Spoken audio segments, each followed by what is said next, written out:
네, 안녕하세요. 자, 이번 시간은 수익과 비용을 보겠습니다. 교재 몇 페이지 보시냐면요. 자, 84페이지예요.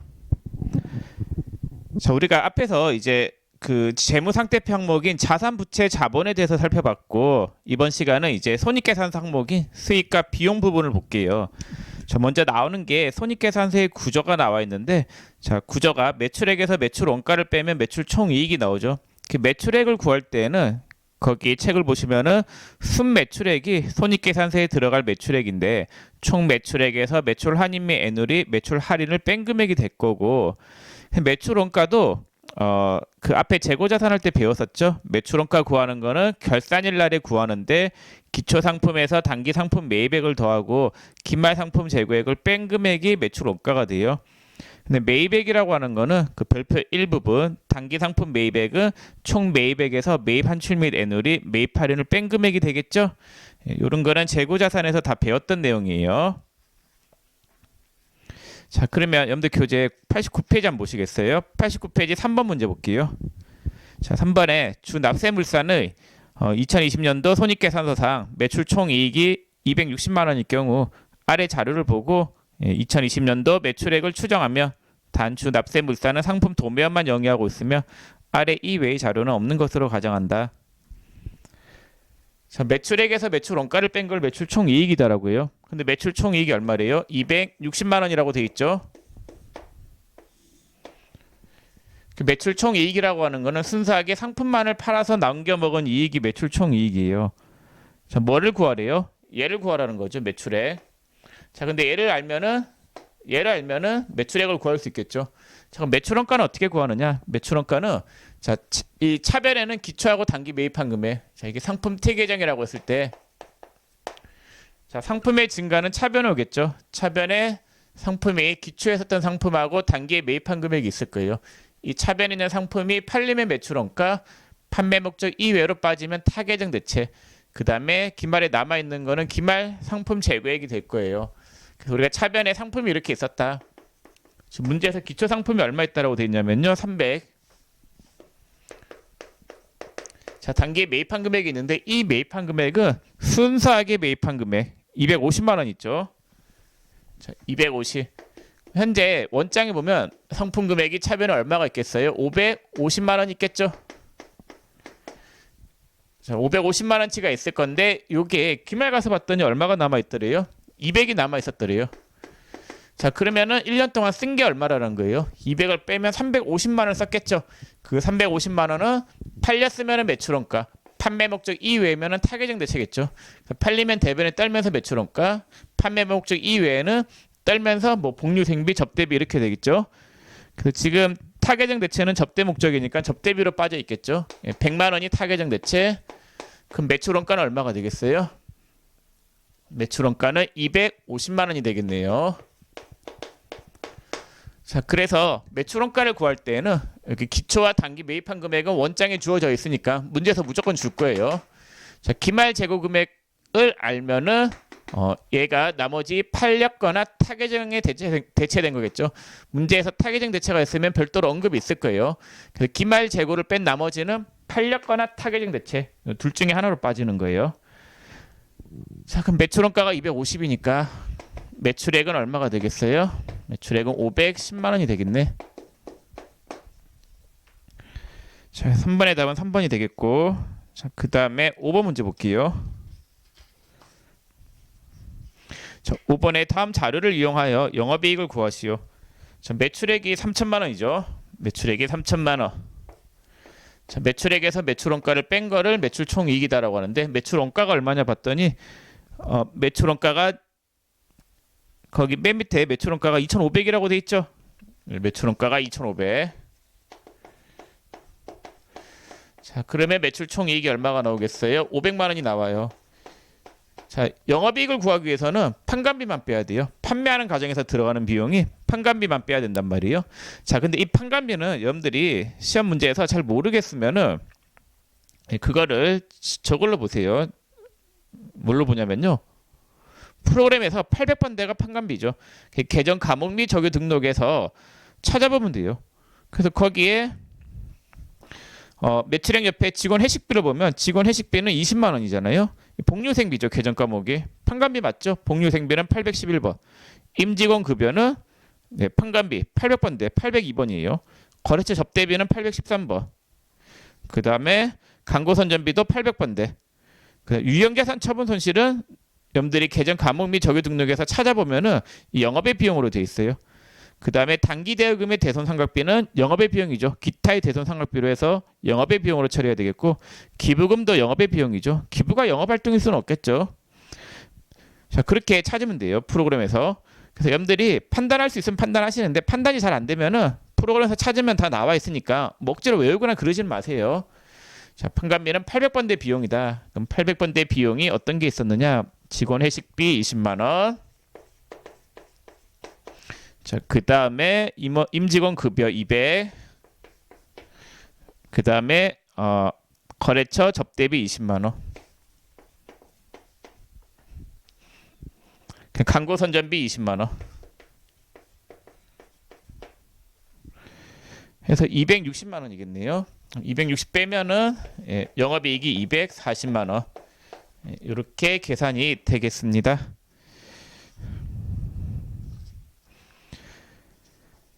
자, 그다음에 영업이익까지 살펴봤고, 그럼 교재 다시 어디 가보시냐면요. 자, 84페이지.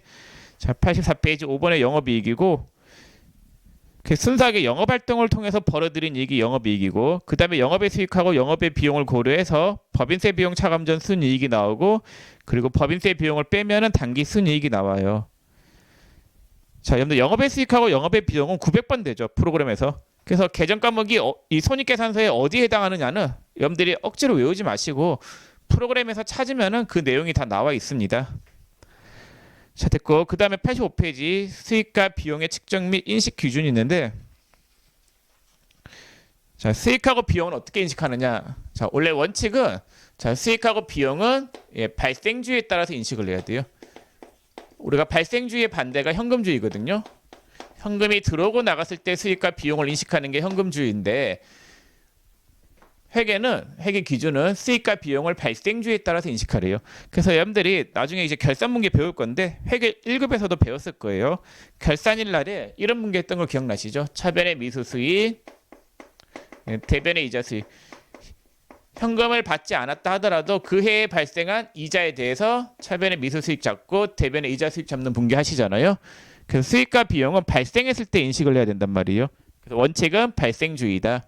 반대로 현금이 들어오고 나갔을 때 수익과 비용을 인식하는 게 현금주의인데, 회계는 수익과 비용을 인식할 때 현금주의가 아니라 발생주의에 따라서 인식을 해야 되고, 자, 그 다음에 수익을 인식하는 대원칙은 실현됐을 때 실현주의, 비용을 인식하는 대원칙은 수익비용 대응의 원칙이에요. 자, 먼저 수익부터 볼게요. 자, 거기 책 상단에 수익의 인식 기준 있죠. 자, 수익은 다음 두 가지 요건이 충족했을 때 인식한다. 자, 그 실현 기준하고 가득 기준이 나와 있죠. 그 실현 기준에 1번이라고 좀 해놓으시고 가득 기준에 2번이라고 좀 해놔주세요. 그래서 수익은 실현됐을 때 인식하는 거예요. 그 실현 기준이라고 하는 거는 수익은 실현되었거나 실현 가능한 시점에 인식한다라고 돼 있죠.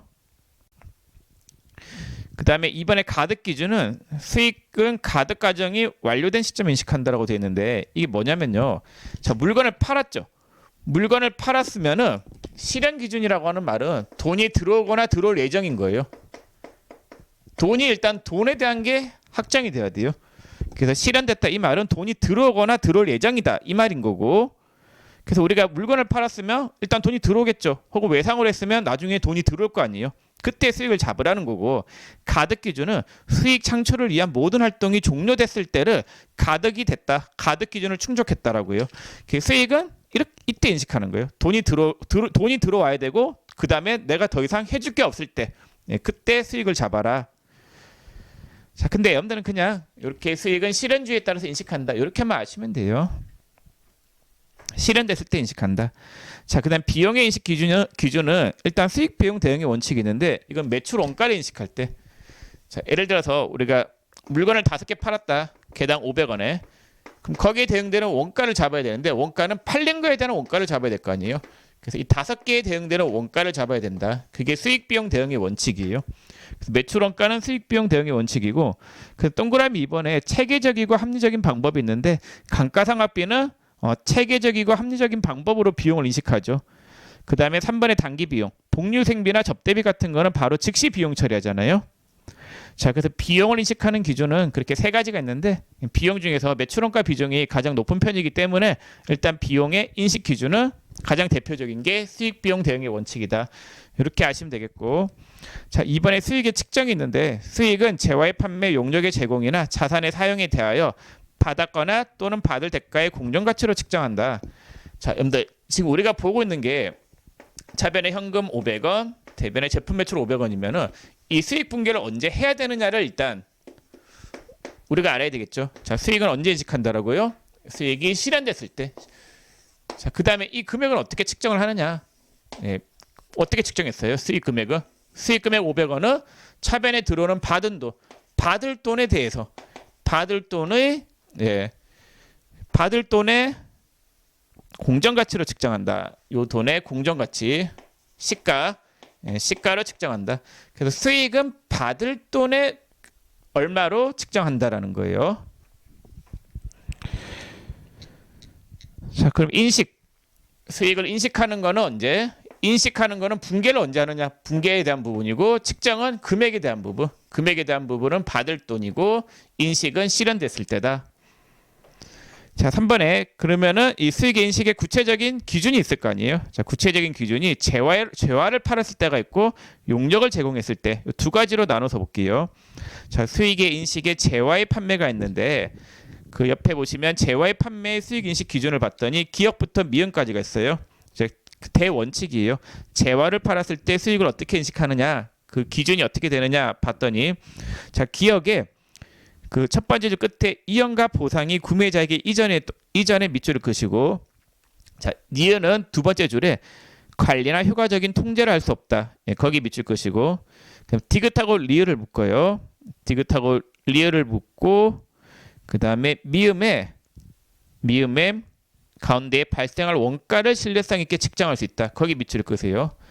자, 여러분들 일단 물건을 팔았다라고 하는 거는 기역에 다시 기역하고 니은을 묶고 디귿하고 리을을 묶고 미음은 별개로 보고, 기역하고 니은을 묶으면, 자, 기역의 이연과 보상이 구매자에게 이전, 그 다음에 니은의 관리나 효과적인 통제를 할 수 없다. 그게 팔렸다는 말이죠. 재화를 팔았다. 여러분들이 만약에 핸드폰 가게에서 핸드폰을 판매한다. 핸드폰을 팔아요. 그러면 핸드폰을 판매하고 난 다음에 파손에 대한 위험은 더 이상 내가 질 필요가 없고 구매자가 지게 되는 거죠. 그래서 기업의 이연과 보상이 구매자에게 이전됐다. 이 말은 나한테는 이제 더 이상 팔리고 난 다음에 파손에 대한 위험은 나한테 없다. 그거인 거고, 니은의 관리나 효과적인 통제를 할 수 없다. 이 말은, 자, 핸드폰을 팔고 난 다음에는 거기에 대해서 내가 어떻게 할 수가 없는 거죠. 산 사람이 이제 마음대로 하는 거지 내가 거기에 대해서 통제권을 행사할 수가 없는 거예요. 팔렸으면. 자, 디귿하고 리을은 모든 수익을 인식할 때 공통된 특징이에요. 수익 금액을 신뢰성 있게 측정할 수 있어야 되고, 그 다음에 그 돈이 들어올 가능성이 매우 높아야 된다. 자, 그 다음에 미음에 발생할 원가를 신뢰성 있게 측정할 수 있다. 자, 수익을 잡는다라고 하는 거는 이 대응되는 원가 금액을 알아야 된단 말이에요. 원가가 대응이 돼야지 수익을 잡을 수가 있는 거단 말이에요. 원가를 신뢰성 있게 측정할 수 있다. 자, 그 5가지를 만족했을 때 재화의 판매에 대한 수익을 인식하면 되는 거고, 자, 그다음 이번에 재화의 판매의 구체적인 수익 인식 기준 사례가 있는데, 자, 기업의 위탁 매출, 이건 재고 자산할 때 했었죠. 판매자에게, 그러니까 최종 소비자에게 물건을 팔았을 때 수익을 인식한다라고 했었고, 니은의 시용 매출도 재고 자산할 때 했는데 구매자가 구입 의사를 표시한 날에 수익을 잡으면 되고, 디귿의 할부 판매도 대금 회수 여부와 관계없이 인도된 시점에 수익을 잡고, 그 리얼의 상품권 판매가 있는데, 상품권을 팔았을 때, 자, 상품권을 판매했을 때는 분계가 어떻게 되느냐. 앞에서 한번 설명드린 적이 있는데, 들어온 돈에 대해서 대변에 뭘로 잡으면 되냐면요, 선수금으로 분계하면 돼요. 자, 이렇게 있다가 상품권을 회수했을 때 선수금 떨면서, 상품권 회수했을 때 선수금 떨면서 상품 매출로 잡으면 되는 거예요. 자, 그래서 상품권은 언제 수익을 잡느냐? 상품권을 회수했을 때. 자, 미음의 정기간입물. 여러분들이 만약에 1년 동안 잡지를 받아본다라고 하면 그 잡지 같은 경우에 1년치를 한 번에 선불로 냈다. 선불로 받았다. 여러분들 출판사예요. 출판사인데 잡지를 판매하는 출판사인데 1년 동안 정기 구독을 받아서 전액 다 한 방에 돈을 다 받았어요.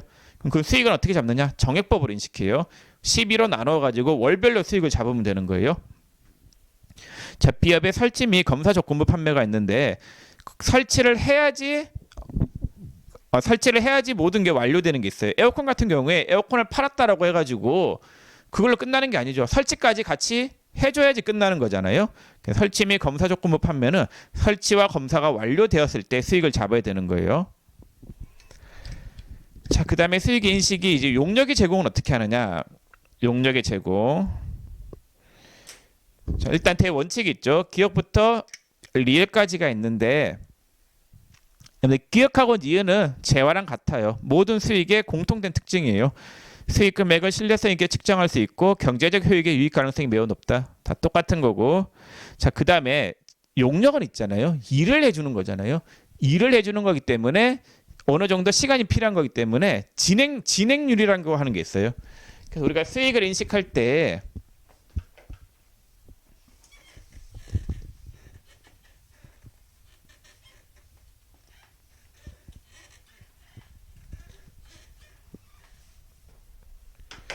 자, 수익을 인식할 때 예를 들어 가지고 건물을 짓는다. 그럼 건물을 짓기 시작해요. 착공, 완공. 자, 그리고 건물을 넘겨요. 그 다음에 대금을 받았어요. 그럼 수익을 인식하는 기준은 일해주는 걸 이야기하는 거예요. 일을 해줄 때는 이렇게 일을 하는 동안에 진행률에 따라서 수익을 인식하는 진행 기준이 있고, 그 다음에 건물이 완성이 됐을 때 수익을 인식하는 완성 기준, 물건을 인도했을 때 수익을 인식하는 인도 기준, 대금을 회수했을 때 수익을 인식하는 회수 기준. 이렇게 크게 네 가지가 있어요.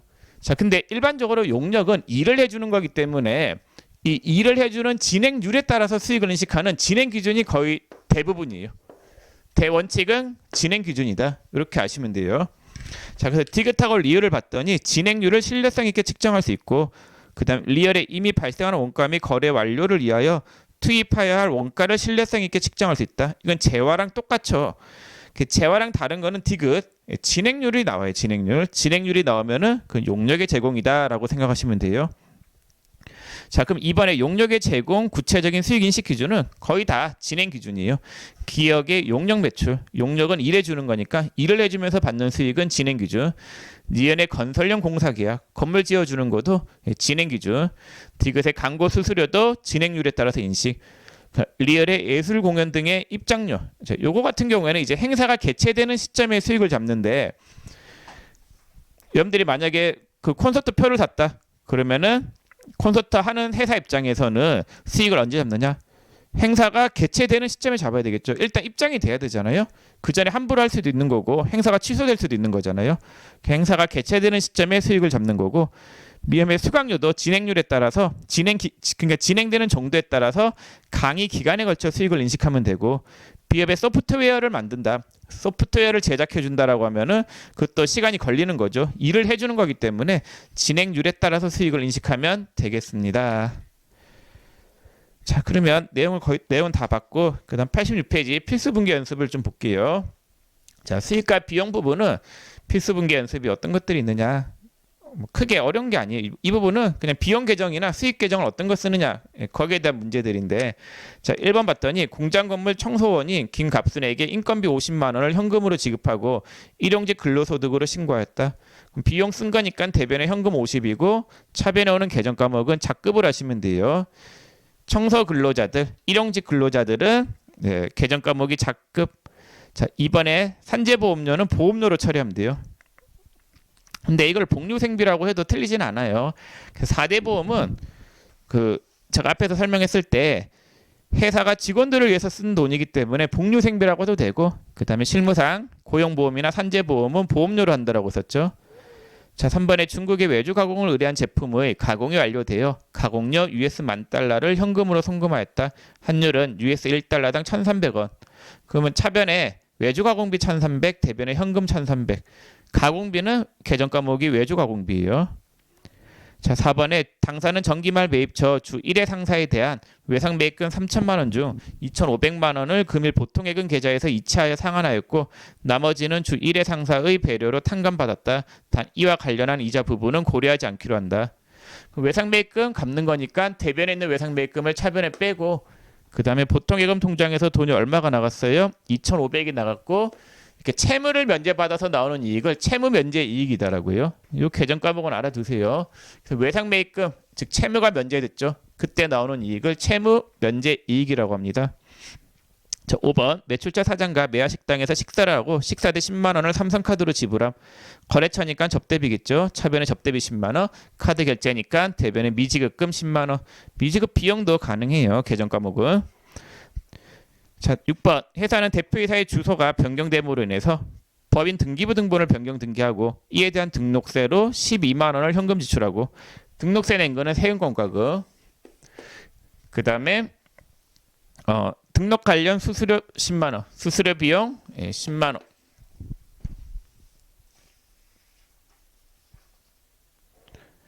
맞네. 수수료 비용 10만 원이네. 그다음 대변의 현금 22만 원. 이렇게 분기하시면 되겠죠.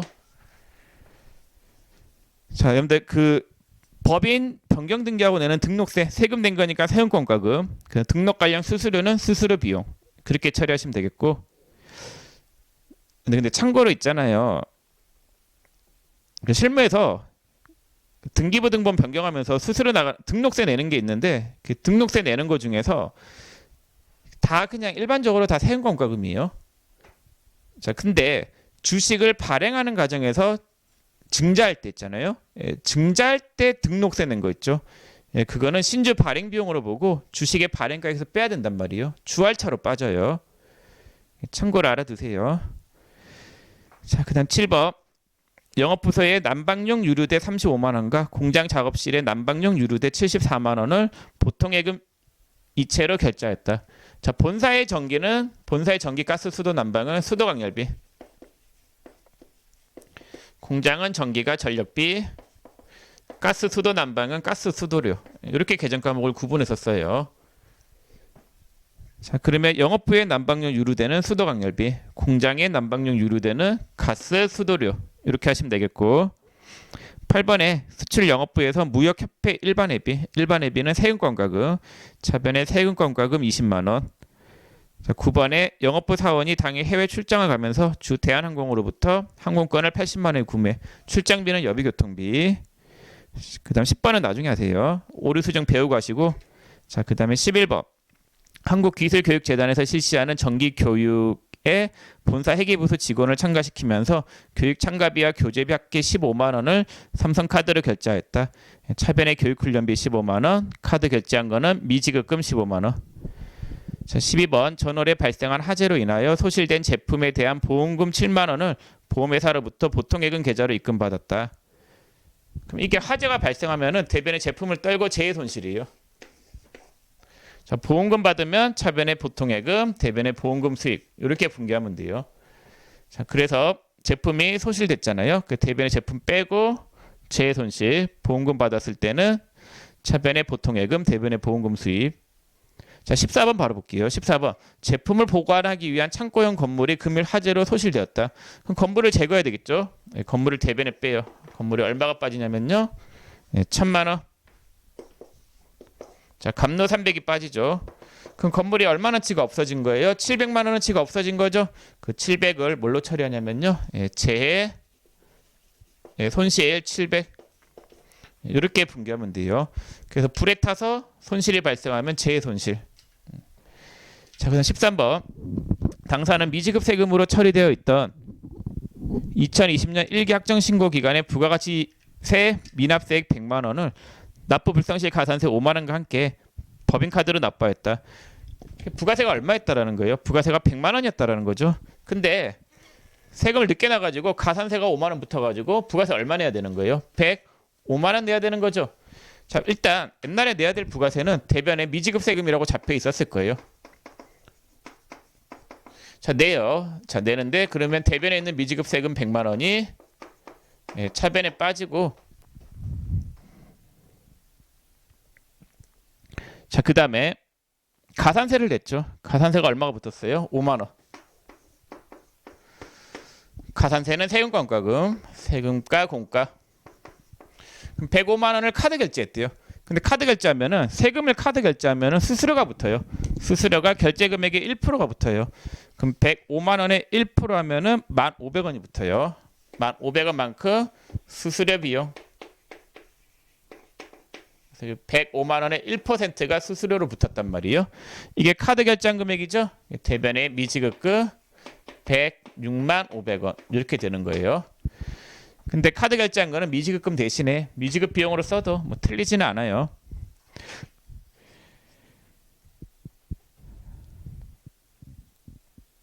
자, 이렇게 해서 수익과 비용 문제를 다 풀어봤고, 그 다음에 뒤에 연습 문제, 이런 문제가 있는데 이건 여러분들이 한번 풀어보시기 바랍니다. 자, 그럼 이번 시간은 여기서 마치겠습니다. 수고 많으셨습니다.